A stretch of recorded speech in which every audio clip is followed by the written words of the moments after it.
Hello, Living Dead Dolls fans. This is Josh, aka Doggiepants, and I'm coming at you in partnership with Mezco Toys for another Living Dead Dolls review. I'm so excited because I finally got them in. I got in Series 30.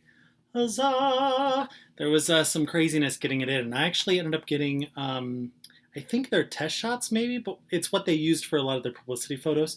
So I got that set of dolls in. So their hair is a little bit straighter than some of the ones that I've seen coming out of coffins, things like that. You may notice a slight difference, but for the most part, you're going to be able to see the same dolls. I'm also going to show you what they look like next to their variants, since I've already done the variant review, so you'll be able to kind of see the comparison between the two. But yeah, let's just go ahead and jump right in and get started. I'm going to start with the coffins, like always. The coffins are exactly the same for both the variants and the regulars. So they're black coffins, rather simple. The chipboard is very cool, though, right? So it has the name of the doll up top. This is for Edgar. It says Series 30, Strange but True, and they're done in kind of the old-style freak show, posters, which was really cool because they did actually release a freak show style poster with the variants, which is very cool. If you haven't seen it, check it out in my variants video. There's a little up close shot of it. But anyways, the chipboards kind of mirror that as well. And then the tissue paper is an orange color. But they're really cool. I really like the chipboards. I do miss the chipboard poems on this set, but it's okay. I don't think it's the first set that didn't have poems, so I wasn't completely heartbroken. So again, I'm going to start with my least favorite and go to my favorite. It's slightly different for the regulars than it is the variants, but yeah, you'll see. So let's get started. We're going to start with my least favorite, which is sadly Lucy the Geek. The same for the variants. I do like her. I think she's kind of a cool doll. Her dress is really nice. Let's take a look at it. So it's kind of a standard looking sundress. Look at that. See, it's got a couple little ribbon details there that's going to hold it up at the top. Rather simple dress. It does have these little flower details. I'll hold it close so you can kind of see those. The pattern's pretty nice. It's got this ribbon around the waist with a little bit of a ribbon rose there. It is all one piece and it does Velcro up the back. And then she has this little bolero jacket, which is not the first time that we've seen Living Dead dolls do this. It's similar to the one that's on Camilla from Series 20. But hers obviously is in this tan color. It's got a little bit of like a flare that goes all the way around the edge. You see that at the top. And then it's got some sleeves with a little bit of elastic around the arms there, so you can push them up a bit if you want to. But her outfit's actually really nice. She is a barefoot doll. No socks or shoes on this doll because she's in the pit biting the heads off chickens. Lucy the Geek, So let's take a look at her hair. Actually, let's take a look at her bow. The bow is probably my biggest problem with this doll. The way that she comes in the original coffin, the way that the bow is around her hair is just kind of strange. And it's not elastic. I always prefer when they do the elastic, but with Lucy, they've got that clear plastic. The first time we ever saw that clear plastic, I think, was on Violet, Rose and Violet, the Valentine's Day sets. Twisted Love. But you know what I'm talking about. It's the plastic piece that doesn't really have any give to it, so it's kind of weird. And you can see it. The way that I did it is I wrapped it around the front of her hair, brought it down the side so you can see the plastic there, and then behind her ears. I think it kind of looks the best. The bow's really nice. It's a cute little red bow, right? But it's just a little strange, especially with this hair, which is very thick. She's got some great thick yarn hair. It's a thinner yarn. It's like the yarn for Hush. But obviously it's in this tan color. But it's really nicely rooted. There's a lot of hair there. But again, it's a bit of a problem when you're looking at the bow. So I've seen people display her in many different ways. You got to figure out what works best for you. Her face paint is actually really beautiful. I'm going to hold it up nice and close. There's a lot of airbrushing detail going on this doll. So she's got this tan airbrushing around her eyes. She's got these very simple little light blue eyes. An intense black eyebrow, a lot of blood around her mouth, right? And then you're gonna see, it's kind of hard to tell, but she does have metal teeth. So she's there to bite the heads off those chickens, man. It's intense. Screaming doll, obviously. She's got her face painted white, and then there's this black outline as if, maybe it's not a mask, but it's like just a paint job that's around her face, right? So you can see she is a regular skin tone doll, but her face is painted white. But that's Lucy the Geek, and I'll hold up the variant so you can kind of see the two of them next to each other. There they are. Both of them were my least favorites, but it doesn't mean that they're not cool. They are cool dolls.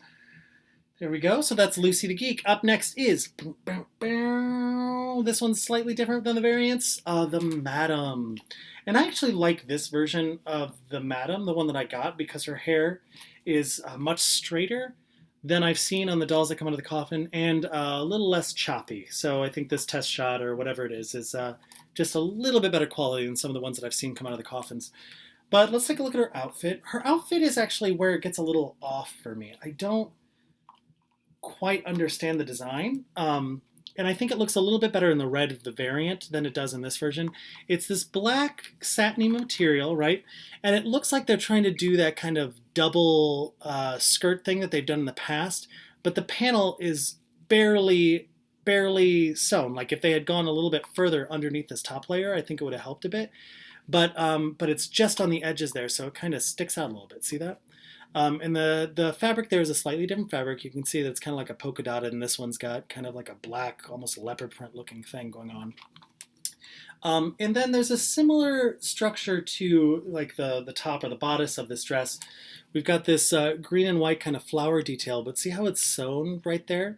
There's some pleating done, some vertical pleating going on, and we have that same kind of material coming out on the sleeves, like these little peplum sleeve things going on. But again, it gives it the illusion that there's a shirt underneath, but there's not. It is a high-necked collar, but there's no collar. You see that?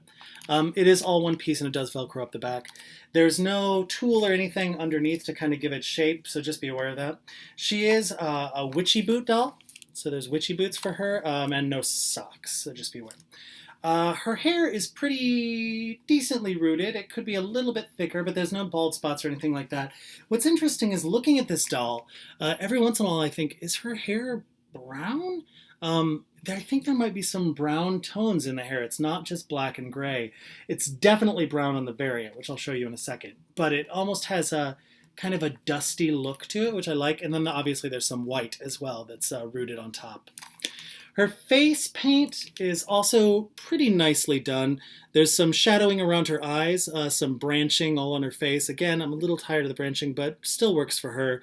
A green eye, a black lip, she's pretty scary. And then she is a hook-handed doll. Here we go. And it's the hook from the hook of Series 17, so it's that hook that they used. Yeah, doesn't pop off or anything like that, so just be aware of that. I think that's my thing with the Madam, is she feels like a piecemeal of a bunch of different dolls, and doesn't quite gel together completely. She gelled a little bit better in the variant version, which I'm going to hold up now. There she is. For me, there's something about the red color that just added a little bit more to her than the regular version does. But you can see what I was talking about with the hair, right? So this test shot, the hair is very straight, a little less choppy in the back. The variant has a little bit more chop going on. And I've seen a couple of the other versions of her out of coffin, and her hair is a little bit more like the variant is. So just be aware of that. But those are the Madams, yes. Let's keep moving. So in third place is Lydia the Lobster Girl. And Lydia and the Madam were actually swapped for me in the variant set. But I just like Lydia a little bit more in the color version. Her face is so beautiful. We'll get to her face in a minute. Let's start with the outfit. So she's got this blue and white kind of sailor girl thing going on. She's got a little bit of a tie right here on her blue and white striped little bodice of the dress. So again, it's not really tied. It's stitched like that, so you can't take that out. This is all one piece, and then she's got this lovely skirt with all these little pleats on it, this blue ribbon detail that goes all the way around. The skirt has a little bit of volume to it, and again, I think this might be this version of the doll. The one that I've seen and the variant version, the pleats are just a little bit tighter, and it stays a little bit closer to her body. Hers really pops out a little bit more, which I kind of like, actually, on this one. She's got black Mary Jane shoes, some white socks. She's got normal skin tone. Obviously, the big thing with her is the new mold for her lobster arms, right? There's a lot of bump. Which I'm sure is intentional, because it's kind of what that I don't know, what do you call it, when people have actual that deformity or whatever. That's kind of what it looks like. So the sculpt of it, it's kind of loose and crazy. I'm gonna hold it up so you can kind of see into the hand a little bit. There we go. There's these little dots here which almost look like they're supposed to be fingernails, maybe. Um, yeah, but they're super cool. Super cool new mold that we got. What I love so much, and I already mentioned this, is her face paint. Here, let me hold it up. It's so unusual and it's so unlike a lot of Living Dead dolls. Like she's got this really simple, haunting eye. Look at that.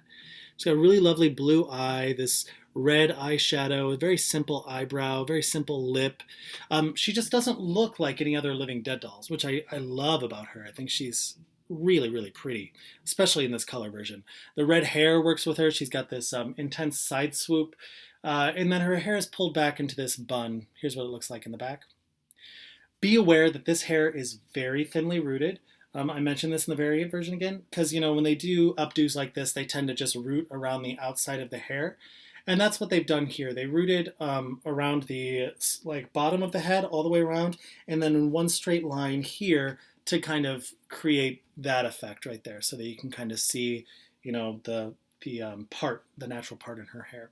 So if you want to take her hair down, it may not actually be as pretty as you would hope it would be. But yeah, but that's her. That's Lydia the Lobster Girl. Let me hold up the variant version so you can see them together. So you see what I mean? Like her face is beautiful, but there's something with the red hair that makes the face pop a little bit more than the variant does. And you can see right there too what I mean about the skirt being a little bit tighter than this one. This skirt is a little more loose, the pleats. But yeah, but that is Lydia. There we go. So let's keep moving, shall we? Next up is... Ooh, not that one. This one. Edgar. Yes. I love Edgar. I think he's so, so cool. And Ed actually teased us with this doll when he was working on it. We saw kind of a preview picture with a heavy filter on it of his face when he was working on it, because he was super proud. It was a little bit of a, I don't know, sneak pic that we got on Facebook, so that was super cool. But they have never done anything like this. I love him. He's awesome. Super, super cool. So let's take a look at his outfit first. We'll start with his shoes. He has the regular kind of Living Dead doll shoes, and he does have black socks. Now, he has a suit that's built very much like Living Dead doll suits that we've seen in the past, all the way back to Damien. Obviously, this is cotton and not the felt that Damien's outfit is in. But what I mean by that is he's got the pants, right? The pants, let me pull this back so you can kind of see.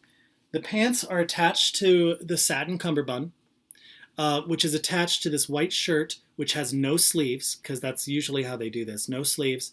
A little black bow tie, which is not removable, and then a collar that's just there as well. This whole piece, the pants, the shirt, the cummerbund, it all velcros up the back. It's one piece. Then we have this coat that goes over top of it. And it is a coat with tails. So if you're wondering, there are tails on this coat. Really beautiful, nicely made. It does lay pretty well, a little bit better than some of the other suits that we've seen on Living Dead dolls. At the bottom of the coat jacket, we've got a little bit of white popping out to make it look like the shirt is long sleeve, but it's not. This is attached to the coat. It is a separate piece. But that's his outfit. It's pretty nice, pretty well done. Let's take a look at the amazing face, right? Wham! Look at that thing. It's incredible. There we go. The light's just adjusted a bit. It's really, really nice. So he's got obviously this dual face going on, and on the left we've got one white eye with no pupil. Then in the center we've got it's a gray eye, I believe, gray in the center, and then the right eye is a bright, bright blue. So this is all part of the mold. There's a lot going on. I'm going to try to show the sides. See, his eyebrows even have like a really distinct brow coming out of the mold. He is an exposed teeth doll on one side and then a closed mouth on the other. He has some intense cheeks sticking out going on. Then he also has these two bumps on his forehead, which almost feel like horns that are trying to burst through the forehead. I love it. Now he's got some, it looks almost like vomit coming out of one of the mouths. The variant version, it's blood, but this one, it's a little bit spookier and it looks like a little bit of vomit going on. His hair is really nice, so it is an intense widow's peak, right, to show off those bumps where the horns are coming through. But it's pretty thickly rooted. It is rooted so that all of the hair lays back really, really nicely. It's rather long too. There we go, so you can kind of see just how long it is. Pretty decently rooted, I have to say, for a boy doll. There is, if you move it, you can see some bald spots. Here, hold it up. But for the most part, it covers and lays nicely, so you don't see any of that. Yeah, I wish it was rooted a little bit better, but it's, for the most part, it's pretty decent. Yeah, but that's him. That's Edgar. So let's look at the variant version of him as well. So there we go. I think I do like the variant version a little bit better. The red is really nice. It pops really nicely. But I think the vomit's a little more disturbing than the blood. That's just my opinion. But yeah, there we go. That's Edgar. And that means that my favorite doll from the series is also my favorite doll from the variant version. And that is, I've got her in a stand right now, so she stands up really nicely. That is the Fiji mermaid, or Ariel, according to her her death certificate. If you didn't know that, look at the death certificate. It does say Ariel, which I thought was pretty cute. Again, her hair's a little bit straighter than some of the other ones that I've seen, so just be aware of that. This may be slightly different than the one that you have. She's really, really beautiful, really, really simple. So they made this amazing tail, right? And the way that this is built is it feels like she doesn't have the leg joints that we normally see on living dead dolls. It looks like it was just cut off right at the middle. They've sewn on this tail, which is a pretty thick material, almost like a faux alligator skin or something like that. It does have these are not just painted, that's actually part of the fabric, these scales, these green scales. It's sewn on the sides, and then it's sewn up the back of the tail as well, and then there's stuffing on the inside. Now you're also going to notice these stitching around her waist. See, those are like, they feel like actual metal staples that they've put into this doll, and it goes into the body of the doll and into the tail. And the reason that they have that is because the actual Fiji mermaid, back when, was really just kind of hodgepodge together a bunch of pieces of things, right? And the Fiji's mermaid tail was actually, I think, sewn on to whatever. Anyways, yeah, check it out. Google Fiji mermaid. It's pretty disturbing.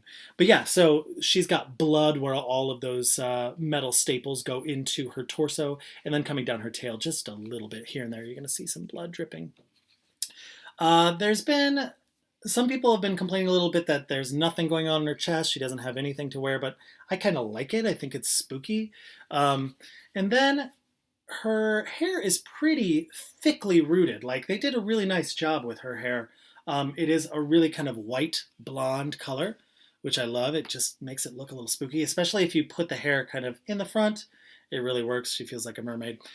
And then she's got, ooh, hopefully you'll be able to see that like red veining coming up around her eye. So it looks like she's dying from being out of the water or something like that. There's a little bit of airbrushing around the eyes, like a little bit of a gray. She's got some green sludge coming out of her mouth there. And then she has these really intense, bright orange, yellow, and red eyes. So it really pops against this white skin, not white skin, really pale skin, and this pale blonde hair.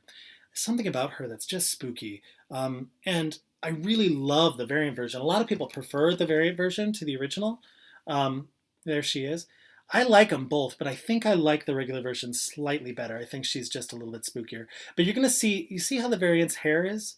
That's actually what you're probably going to see with the regular version's hair as well. So just be aware that this is, again, like a promo shot doll from Mezco, so it's slightly different.